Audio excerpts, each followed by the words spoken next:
নমস্কাৰ নিউজৰ বাতৰিলৈ স্বাগতম জনাই ষ্টুডিঅ'ৰ মজিয়াত মহফল দাস চাওহকাতিৰ বাতৰি ভাৰতবৰ্ষৰ ৭৪ সংখ্যক গণৰাজ্য দিৱসৰ লগত সংগতি ৰাখি দেৰগাঁৱত দেশপ্ৰেমমূলক সমবেত সংগীত প্ৰতিযোগিতা আৰু দেশপ্ৰেমমূলক গীতৰ আধাৰত এটি নৃত্য প্ৰতিযোগিতা অনুষ্ঠিত হৈ যায় নিউজৰ এক ৰিপৰ্ট ভাৰতবৰ্ষৰ ৭৪তম গণৰাজ্য দিৱসৰ লগত সংগতি ৰাখি দেৰগাঁৱত দেশপ্ৰেমমূলক সমবেত সংগীত প্ৰতিযোগিতা আৰু দেশপ্ৰেমমূলক গীতৰ আধাৰত নৃত্য প্ৰতিযোগিতাৰ আয়োজন উল্লেখযোগ্য যে ভাৰতবৰ্ষৰ ৭৪তম গণৰাজ্য দিৱসৰ লগত সংগতি ৰাখি গত ২৬ জানুৱাৰী দেওবাৰে দেৰগাঁও সমজিলাৰ সদৰ দেৰগাঁও চহৰৰ মাজমজিয়াস্থিত স্বৰ্গীয় নৰেন শৰ্মা স্মৃতি পথাৰত দেৰগাঁও সমজিলা আয়ুক্ত কাৰ্যালয়ৰ উদ্যোগত আৰু দেৰগাঁও পৌৰসভাৰ সহযোগত দেশপ্ৰেমমূলক সমবেত সংগীত প্ৰতিযোগিতা আৰু দেশপ্ৰেমমূলক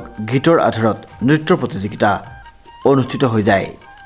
মই সমূহ অসমবাসীৰ লগতে দেৰগাঁওবাসী ৰাইজলৈ ৭৪তম গণৰাজ্য দিৱসৰ বহুত শুভেচ্ছা জ্ঞাপন কৰিছোঁ। এই দিন প্ৰত্যেক বছৰে ২৬ জানুৱাৰী দিনটো গণৰাজ্য দিৱস হিচাপে পালন কৰা হয়। এই দিনটো সমগ্ৰ ভাৰতবাসীৰ কাৰণে এক গুৰুত্বপূৰ্ণ দিশ আৰু ভাৰতৰ এক ঐতিহাসিক দিন, কিয়নো এই দিনটোতে সকলো জাতি ধৰ্ম নিৰ্বিশেষে সমতা ৰক্ষা কৰি এখন সংবিধান কাৰ্যকৰী কৰা হৈছিল।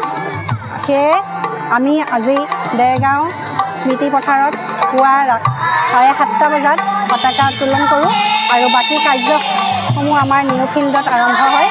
পুনৰ আকৌ ১১ বজাৰ পৰা আমি দেৰগাঁও সমজিলা আয়ুক্ত কাৰ্যালয়ৰ উদ্যোগত আৰু দেৰগাঁও পৌৰসভাৰ সহযোগত দেশপ্ৰেমমূলক সমবেত সংগীত আৰু দেশপ্ৰেমমূলক